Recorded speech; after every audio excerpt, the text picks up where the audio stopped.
right, so first off, I know a lot of us ain't watching the NFL anymore, myself included. I do catch the highlights though if it's Joe Burrow. I love watching him play. But we all know about the news of Damar Hamlin, Bills free safety, who went into cardiac arrest right there on the middle of the field. And first off, Damar, we are absolutely praying for you. I'm so glad people are behind you. We wish you the best. We wish you a speedy recovery. You're literally getting to live out your dreams, and we just hope to see you back as soon as possible. But as this week has carried on, I have found two things that are completely haunting my spirit over this whole thing. I don't feel like anybody's talking about it. Why does it take a professional athlete going into cardiac arrest all of a sudden for it to become acceptable for every knee to bow and every tongue to cry out to God inside of an NFL stadium? Nobody would ever dare challenge these 80,000 people that are all praying in this moment.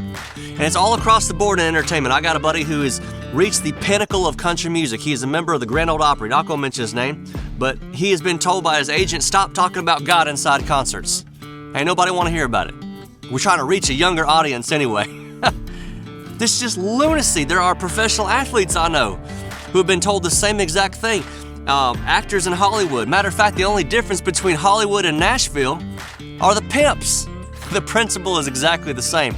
So when a player goes into cardiac arrest and he's getting CPR, only then is it okay to waive protocol and to forget, and to actually care about somebody's life more than being PC? Because on January 2nd in Cincinnati, none of this stuff mattered.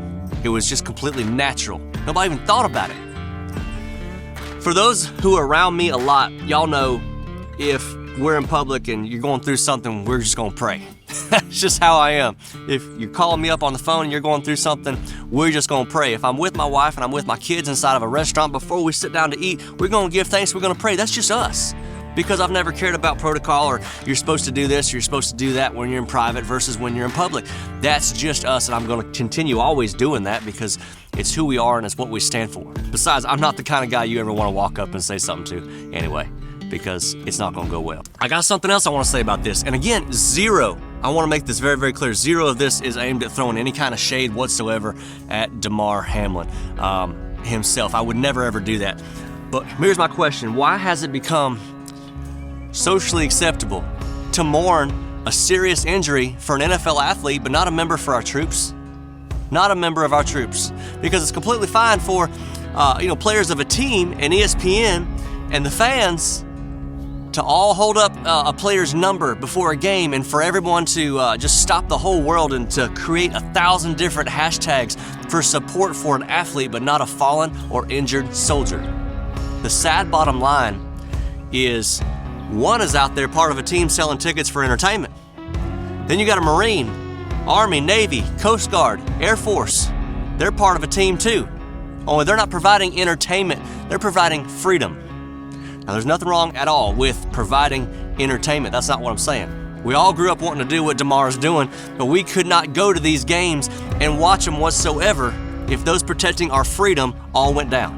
A soldier has to fly home on an Angel flight from overseas, and he's got his casket and he's got his flag draped over it, and it lands sometime after midnight, and his family and a few mourners are there to greet him, and maybe a blurb in the local newspaper the next day on A14. But you take one of our troops out, how many are going to jump in line to take his place next? Not many, because there's tens of thousands of college kids and athletes out there that would kill to play free safety in the NFL.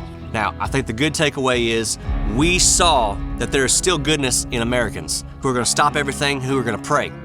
The bad news is it takes all the stars and planets lined up in an act of Congress to actually get it to happen. I feel like we've got enough cowards in the world now who can tell you how to act and what is socially acceptable and what's not. But it's 2023. I can personally feel the pendulum starting to swing back in our direction because everyone I know is yearning for what is good again. And we're also so allergic to the lies and the protocol the 2010s have put on us. It is awesome to rally behind a hurt player. It's awesome to see Damar recover. It's tragic that it takes such an extreme level to make it happen. Americans are thirsty for more of this. Love, loyalty, unity. The ability for something to be able to interrupt our lives, to care about one another again, or for some people to care about somebody for the first time ever. To realize that there is a world out there besides them, and the evil spirit of narcissism that's run all the way across this country through social media and the onslaught of everybody just making their houses their own little sanctuaries to where we've got everything we ever needed inside our little house. There's no reason whatsoever to ever go outside and talk to our neighbors. We're sick of living like this. Y'all, the void, I believe, has reached the expiration date, where we're either going to explode or we're going to live life in the way God intended. I love America. I love Americans. But if people like me don't call out this kind of BS in our culture, we're going to remain sick forever with absolutely no doctor on duty. I guess I just had a different take on all this. I wanted to share it with you. I hope it challenges the status quo. God bless you, and y'all be good.